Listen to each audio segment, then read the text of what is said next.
pastor's family is both rewarding and hard. Your kids are immersed in church. They witness firsthand how important God is to you and others. Your spouse often works selflessly alongside you and sees how you continuously support your flock. Your family gets to be overly generous, which is a virtue. But on the flip side, you are constantly busy. They try to understand, but they long for your undivided attention. A quick trip to the store turns into an hour-long wait as you finish just one more conversation. You are always on call, missing out on important events. Emails pour in, your phone keeps buzzing with texts, and your mind just won't shut off. What is it doing to your family to always make them the last priority in your life? Let's talk about simple but specific ways you can begin to shift this around.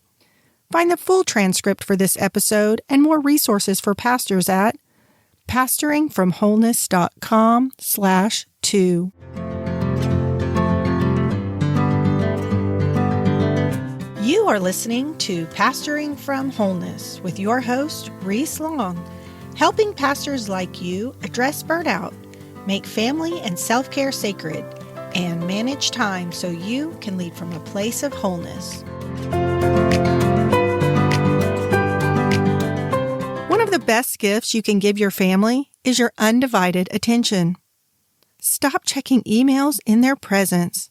Checking your email regularly will constantly keep you distracted.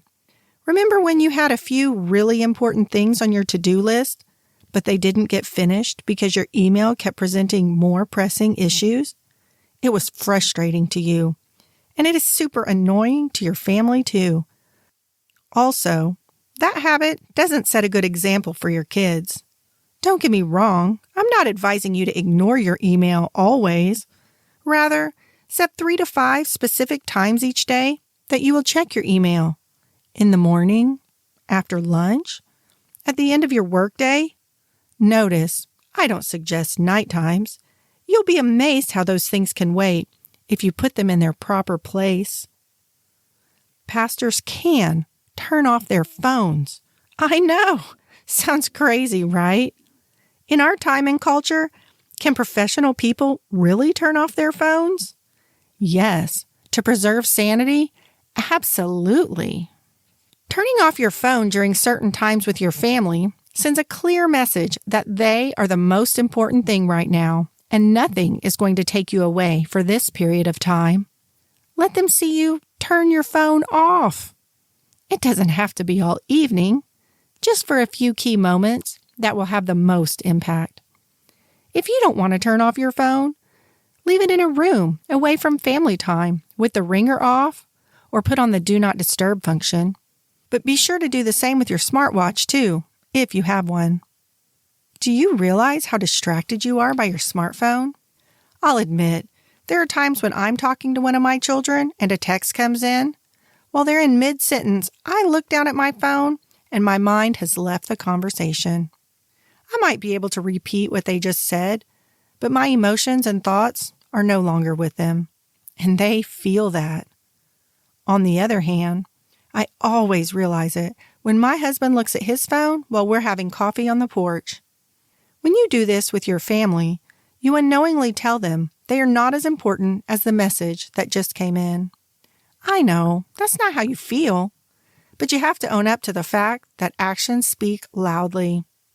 Now, and every day from now on, you have the opportunity to show them, I do have important work, but you are more important right now. Consider turning off your phone at meal times. It's hard to have conversations with kids, right? If your teenager is finally talking to you and you look down at your phone, they will shut down and start giving those one-word answers. How was school? Good. What'd you do today? Nothing. Anything unusual happened today? Nope. When you are fully present with your kids, you'll have better conversations. Sharing meals can create more intimate connection. It's a ritual not just at home, but also at restaurants. Anytime you're eating, you can all turn off your phones. Consider turning off your phone when you arrive home from work. Your first 15 to 30 minutes home after being away all day is critical time to make a connection. When I get home after my kids have been home for hours or most of the day, they want to see me and talk to me. If I walk in on the phone or start responding to messages, they quickly go back to what they were previously doing, and I've missed an opportunity. When I am intentional about being with them when I walk in the door, they really enjoy it and are more talkative. My kids have even started meeting me in the garage and shout, "Welcome home," and give me a huge hug. It feels so good after being gone at work all day. Sometimes I'll quickly finish my phone conversation in the driveway before opening the garage, so I'm not on the phone when they run out to greet me. I don't want to lose the moment. It took several months of me giving them my full attention when I got home for them to start this tradition. So remember, changed habits won't give immediate results, so give it some time. May you pastor from wholeness. Thanks for tuning into Pastoring from Wholeness. Please leave a review about this show and share this podcast with other pastors. Learn more about how I help pastors address burnout at pastoringfromwholeness.com.